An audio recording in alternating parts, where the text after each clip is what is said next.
নমস্কার, খবর শুনছেন Birbhum news TV YouTube channel থেকে। আজকের বিশেষ খবর হলো মোদির ভাঁওতাবাজির বিরুদ্ধে কমিশনের দ্বারস্থ তৃণমূল, নালিশ অমৃতা খগেনের বিরুদ্ধেও 1700 কোটি টাকার নোটিশ। ভোটের আগে চরম বিপাকে কংগ্রেস, স্বাস্থ্য সাথে বিতর্কে মুখ খুললেন বিজেপির রেখা।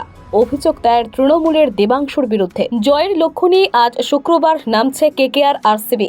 জল নেই, ড্রেন নেই, ভোট দেব না প্রচারে তুমুল বিক্ষোভের মুখে সায়নী। বাড়িতে বসে ইডির ওপর হামলায় নেতৃত্ব দিয়েছিল শাহজাহান, আদালতে বলল সিবিআই। আসছে বিস্তারিত খবরে। ইডির উদ্ধারের টাকা বাংলার উন্নয়নে ব্যবহার করা হবে। ভোটের আগে প্রধানমন্ত্রী নরেন্দ্র মোদীর ভাঁওতাবাজির বিরুদ্ধে এবার নির্বাচন কমিশনের দ্বারস্থ হল তৃণমূল কংগ্রেস। তৃণমূলের স্পষ্ট অভিযোগ, কৃষ্ণনগরের বিজেপি প্রার্থী অমৃতা রায়কে ফোন করে নির্বাচনের বিধি ভেঙেছেন প্রধানমন্ত্রী নরেন্দ্র মোদী। এই অভিযোগ নিয়ে বৃহস্পতিবার নির্বাচন কমিশনের দ্বারস্থ তৃণমূল কংগ্রেস। মূলত ওই ফোনেই প্রধানমন্ত্রী অমৃতাকে দাবি করেছিলেন এই ভিত্তিহীন কথা, আর তাতেই বেঁকে বসে তৃণমূল। বৃহস্পতিবার নির্বাচন কমিশনে গিয়ে একই সঙ্গে কৃষ্ণনগরের বিজেপির প্রার্থী রাজমাতা অমৃতা রায় এবং মালদহ উত্তরের বিজেপির প্রার্থী খগেন মুর্মুর বিরুদ্ধে নির্বাচন কমিশনে অভিযোগ জানানো হয়েছে। বুধবার সকালে কৃষ্ণনগরে বিজেপির প্রার্থী রাজমাতা অমৃতা রায়কে ফোন করেন প্রধানমন্ত্রী নরেন্দ্র মোদী। প্রধানমন্ত্রীর সঙ্গে কথোপকথনে বাংলায় দুর্নীতির বিষয়টি উত্থাপন করেন রাজমাতা। স্কুলে ভর্তি থেকে সরকারি চাকরিতে নিয়োগ নিয়ে মিথ্যা অভিযোগ তুলে ধরেন। তৃণমূলের অভিযোগ, কৌশলে মোদী প্রতিশ্রুতির কথা তুলেছেন। আর বৃহস্পতিবার এই ব্যাপারে সাংবাদিক বৈঠকে তৃণমূল নেতা তথা রাজ্যের মন্ত্রী স্নেহাশিস চক্রবর্তী বলেন, এখন এমসিসি চলছে, তার মধ্যে প্রধানমন্ত্রী কখনো এই ধরনের প্রতিশ্রুতি দিতে পারেন না। আমরা নির্বাচন কমিশনের বিধিভঙ্গের অভিযোগ জানিয়েছি। পাশাপাশি বিধিভঙ্গের অভিযোগ আনা হয়েছে বিজেপির কৃষ্ণনগরের প্রার্থী রাজমাতা অমৃতা রায় এবং মালদহ উত্তরের প্রার্থী খগেন মুর্মুর বিরুদ্ধেও। 1700 কোটি টাকার নোটিশ, পায়ের তলার মাটি হারিয়ে ফেলার উপক্রম জাতীয় কংগ্রেসের। বৃহস্পতিবার আয়কর বিভাগের কর পুনর্মূল্যায়ন প্রক্রিয়ার বিরুদ্ধে করা কংগ্রেসের আবেদন খারিজ করে দিয়েছিল দিল্লি হাইকোর্ট। তারপর কয়েক ঘন্টা যায়নি, তার আগেই জাতীয় কংগ্রেসকে 1700 কোটি টাকার নোটিশ দিল আয়কর বিভাগ। কংগ্রেস নেতা বিবেক তানখা আয়কর বিভাগের এই নোটিশের কথা জানিয়ে বলেছেন, 2017 থেকে 18 থেকে 2020 থেকে 21 আর এই 3 বছরের কংগ্রেসের আয়কর সমীক্ষা করে আয়কর বিভাগ জানিয়েছে জরিমানা এবং সুদ সহ কংগ্রেসকে 1700 কোটি টাকা দিতে হবে। তৃণমূলের তরফে জানানো হয়েছিল তিনি স্বাস্থ্য সাথী সহ রাজ্য সরকারের বিভিন্ন প্রকল্পের উপভোক্তা। সেই সমস্ত নথি সমাজ মাধ্যমে পোস্ট করা হয়েছিল। পাশাপাশি সন্দেশখালী তৃণমূল বিধায়ক সুকুমার মাহাতো বিষয়টি নিয়ে কটাক্ষ করেছিলেন বসিরহাটের বিজেপির প্রার্থী রেখা পাত্রকে।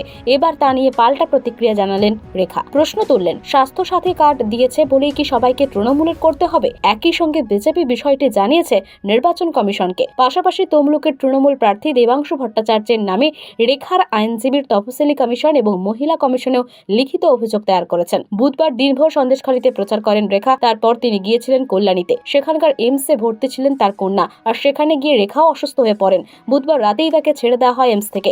এমস সূত্রে খবর, রেখার শরীরে জলের ঘাটতির কারণে তার ডিহাইড্রেশন হয়ে গিয়েছিল। চিকিৎসকেরা রেখাকে 7 দিনের বেড রেস্ট নেওয়ার পরামর্শ দেন। রেখার সেই অসুস্থতা নিয়ে মুখ খোলেন স্থানীয় বিধায়ক সুকুমার। তিনি বলেন, শুনেছি রেখা পাত্র অসুস্থ হয়ে পড়েছেন।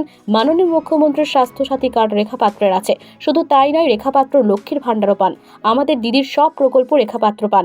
যারা দিদির বিরোধিতা করছেন তারা একটু ভেবে দেখুন, দিদির স্বাস্থ্য সাথী কার্ডেই কিন্তু রেখা পাত্রের চিকিৎসা হতে পারে। সুকুমারকে পাল্টা জবাব দিয়েছেন রেখাও। সন্দেশখালীর আন্দোলনের মুখ পাল্টা বলেন, তৃণমূল কি বলতে চাইছে? সরকারি সুবিধা নিতে গেলে তৃণমূল করতে হবে। এরপরে সরাসরি প্রধানমন্ত্রীর প্রসঙ্গ টেনে এনে রেখা বলেন, প্রধানমন্ত্রী যে সুযোগ সুবিধাগুলো দেন পশ্চিমবাংলায়, তিনি কিন্তু একবারও বলেননি যে এই সুযোগ সুবিধাগুলো পেতে গেলে বিজেপি করো। আর করোনা টিকা যেটা নরেন্দ্র মোদী দিয়েছেন, যেটা নিয়ে বেঁচে আছেন তৃণমূলের নেতারা, একবারও নরেন্দ্র মোদী বলেননি যে আমি টিকা দিয়ে ওদের বাঁচিয়ে রেখেছি। একই সঙ্গে বসিরহাটের বিজেপির প্রার্থী অভিযোগ করেন, দিদির ভাইপোর স্বাস্থ্য সাথীদের চিকিৎসা করান না, চিকিৎসা করাতে যান আমেরিকায়। সরকারি উপভোক্তা হিসেবে রেখার যাবতীয় তথ্য বৃহস্পতিবার তৃণমূল সমাজ মাধ্যমে দিয়েছে বলে অভিযোগ করে বিজেপি। তমলুকে তৃণমূল প্রার্থী দেবাংশু ভট্টাচার্য একই তথ্য নিজের সমাজ মাধ্যমে তুলে ধরে লেখেন, বিজেপি প্রার্থী রেখা পাত্র মমতা বন্দ্যোপাধ্যায়ের উন্নয়নের স্বাদ পেয়েছেন। এর বিরুদ্ধে তফসিলি কমিশন এবং মহিলা কমিশনে দেবাংশুর বিরুদ্ধে লিখিত অভিযোগ দায়ের করেছেন রেখার আইনজীবীরা। তার দাবি, দেবাংশুর পোস্টে শালীনতা লঙ্ঘিত হয়েছে। এছাড়াও দেবাংশুর পোস্টে রেখার গোপনীয়তার মৌলিক অধিকার লঙ্ঘন হয়েছে বলেও দাবি করেছে তার আইনজীবী তার মক্কেল রেখার তফসিলি এই মহিলার পরিচয়ের কথাও চিঠিতে উল্লেখ করেছেন। পরপর 2টি ম্যাচে জয়ের লক্ষ্য নিয়ে শুক্রবার রয়্যাল চ্যালেঞ্জার্স বেঙ্গালুরুর বিরুদ্ধে নামছে কলকাতা নাইট রাইডার্স। গত ম্যাচে অধিনায়ক শ্রেয়স আয়ার তেমন পারফরমেন্স করতে পারেনি। শুক্রবারের ম্যাচে শ্রেয়সকে কি ফর্মে ফিরতে দেখা যাবে, এখন সেটাই দেখার। অন্যদিকে মিচেল স্টার্ক স্ট্রাইকার পারফরমেন্স নিয়েও চিন্তায় রয়েছে কেকেআর শিবির। এর আগে সানরাইজার্স হায়দ্রাবাদকে হারিয়ে দেয় কেকেআর। এদিন আইপিএল এর দ্বিতীয় ম্যাচে রয়্যাল চ্যালেঞ্জার্স বেঙ্গালুরু হয়ে খেলতে নামছে শ্রেয়স আয়ার। প্রথম ম্যাচে ভেঙ্কটেশ আয়ার, নীতিশ রানা ও শ্রেয়স আয়ার ফর্মে নেই, তিনজনই বিশেষ রান পাননি। অন্যদিকে কেকেআর তিনজন বিদেশি খেলোয়াড় দুর্ধর্ষ ফর্মে রয়েছেন। ফিল সাল্ট প্রথম ম্যাচে অর্ধশতরান করেছেন। পাশাপাশি আন্দ্রে রাসেল ব্যাট বলে দুক্ষেত্রেই সফল। 25 বলে 64 রানের পাশাপাশি 2 উইকেট নিয়েছেন তিনি। একই সঙ্গে সুনীল নারায়ণ ব্যাট হাতে রান না পেলেও বলে প্রতিপক্ষকে বেকায়দায় ফেলেছেন। এখন দেখার রয়্যাল চ্যালেঞ্জার্স বেঙ্গালুরুর বিরুদ্ধে ভারতীয় খেলোয়াড়রা ফর্মে ফিরবে কিনা। প্রচারে বেরিয়ে বিক্ষোভের মুখে পড়লেন যাদবপুর লোকসভা কেন্দ্রের তৃণমূল প্রার্থী সায়নী ঘোষ। পানীয় জল থেকে রাস্তাঘাট, নিকাশি ব্যবস্থা সহ একাধিক ইস্যুতে স্থানীয় মহিলাদের ব্যাপক বিক্ষোভ প্রতিবাদের মুখে পড়েন সায়নী। ভোট দেব না তৃণমূল প্রার্থীর মুখের উপরই সাপ জানালেন তারা। যাদবপুর লোকসভা কেন্দ্রে তৃণমূল প্রচারে ধাক্কা। রাস্তা, পানীয় জল, ড্রেনেজ ব্যবস্থা নিয়ে সায়নী ঘোষের সামনেই প্রতিবাদ স্থানীয় মহিলাদের। পানীয় জলের ব্যবস্থা নেই, রাস্তাঘাট ভালো নেই, নিকাশি ব্যবস্থা নেই, ড্রেন মজে আছে। পুরসভাকে বারে বারে জানিয়েও কোনো কাজ হয়নি। এখন ভোট চাইতে এসেছেন। ভোটের সময় কোনো দলকেই ভোট দেব না। সায়নী ঘোষের প্রচারের সময় তার মুখের সামনে দাঁড়িয়ে রাজপুর সোনারপুর পুরসভার 34 নম্বর ওয়ার্ডের মহিলারা এমনই প্রতিবাদ জানান। মহিলাদের ওই প্রতিবাদ শুনে প্রথমে চুপ ছিলেন সায়নী ঘোষ। তবে প্রথমে চুপ করে থাকার পর সায়নী ঘোষ জানান, জল প্রকল্পের কাজ শেষ হয়ে গিয়েছে, রাস্তা করা হচ্ছে, জলের ব্যবস্থাও করা হবে, ড্রেন পরিষ্কার করে দেওয়া হবে। তবে এদিন প্রচারে বেরিয়ে সায়নী ঘোষের মুখের সামনে এলাকায় সাধারণ মানুষ তথা মহিলারা যেভাবে ক্ষোভ উগরে দিয়েছে তাতে করে তৃণমূল প্রার্থীকে ভোট বাক্সে কিছুটা অস্বস্তিতে পড়তে হতে পারে, এমনটাই মনে করছে ওয়াকিবহল মহল। কারণ এলাকাবাসীর কথাতেই সেটা পরিষ্কার। এদিন বোরাল পোস্ট অফিস ঠনঠনিয়া মোড় থেকে প্রচার শুরু করেন যাদবপুর লোকসভা কেন্দ্রের তৃণমূল কংগ্রেস প্রার্থী সায়নী ঘোষ। এক বর্ণাঢ্য রোড শো এর মাধ্যমে প্রায় 3 ঘন্টা প্রচার করে সায়নী।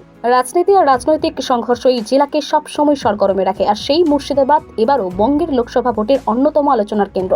কারণ বাংলায় গত পঞ্চায়েত ভোটে যে জেলা সবচেয়ে বেশি উত্তপ্ত হয়েছিল তা ছিল এই নবাবের শহরে। কখনো ডান আবার কখনো বাম, বারবার এই পরিবর্তন দেখছে মুর্শিদাবাদ। 8 দশক থেকে একটা দীর্ঘ সময় মুর্শিদাবাদকে বলা হতো বামেদের গড়। এমনকি 2014 সালের রাজ্যে যে 2টি আসন বামেরা জিতেছিল তার মধ্যে একটি ছিল এই মুর্শিদাবাদ। 2011 সালে ক্ষমতায় আসার পর 2019 সালে প্রথমবার এই লোকসভা কেন্দ্রে জয়ী হয় তৃণমূল কংগ্রেস। মাত্র 2000-এর বেশি ভোটে এই কেন্দ্র থেকে জিতে লোকসভায় যান আবু তাহের।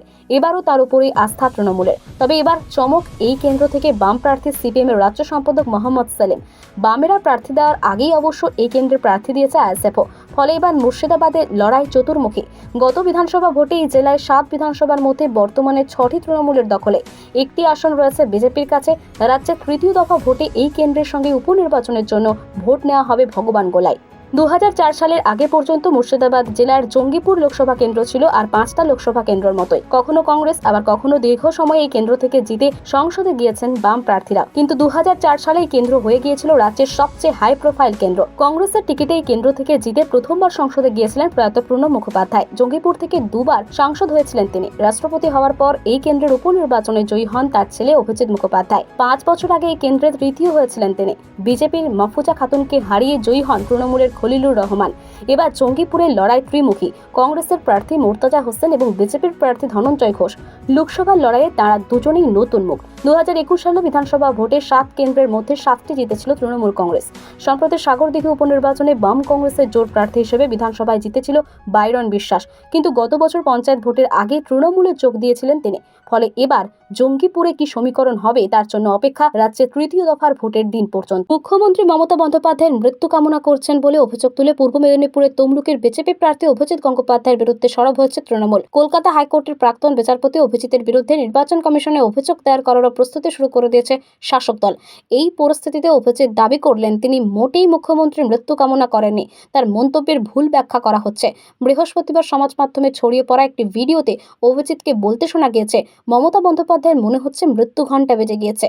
মনে হচ্ছে, যদিও সেই ভিডিওর সত্যতা যাচাই করেনি আনন্দবাজার অনলাইন। অভিজিতের বক্তব্যের যে অংশটি তুলে তৃণমূলের সমাজ মাধ্যমে প্রচার শুরু করেছেন তা 6 সেকেন্ডের। তার আগে পরে তিনি কি বলছেন কোনো উল্লেখ নেই। ভিডিওটি প্রকাশ্যে আসার পরে আসরে নামে তৃণমূল। অভিজিৎকে অবিলম্বে ক্ষমা চাইতে হবে বলে দাবি জানায় তারা। তার প্রেক্ষিতে পদ্মপ্রার্থী বলেন, মুখ্যমন্ত্রীর মৃত্যু কামনা নিয়ে ভুল বলা হচ্ছে, আসলে আমি ওটা আলংকারিক অর্থে বলেছি।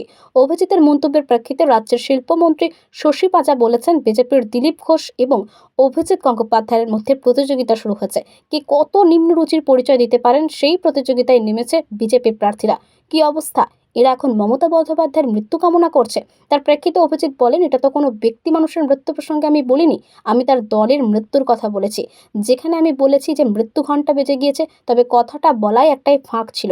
আমি ভেবেছিলাম ওরা এটা নিশ্চয়ই বুঝবেন যে এটা একটা আলংকারিক প্রয়োগ, এটার কোনো ব্যক্তি মানুষের মৃত্যুর জন্য আদৌ বলা নয়। গার্ডেন ব্রিজে বহুতল ভেঙে পড়ার পরে সকলেই অকুস্থলে হাজির হয়েছিলেন মুখ্যমন্ত্রী মমতা বন্দ্যোপাধ্যায়। সেই দিনই দেখা গিয়েছিল তার কপালে ব্যান্ডেজ। তারপর বৃহস্পতিবার পার্ক সার্কাসের ইফতারে যোগ দিলেন মুখ্যমন্ত্রী। পড়ে গিয়ে মাথায় আঘাত পাওয়ার পর এই নিয়ে তাকে দ্বিতীয়বার জনসমক্ষে দেখা গেল। ঘটনাচক্রে দুটি কলকাতা পুরসভা এলাকায়। তবে মাথায় আঘাত নিয়েও নিয়মিত নবান্নে গিয়ে প্রশাসনিক কাজ সামলেছেন মুখ্যমন্ত্রী।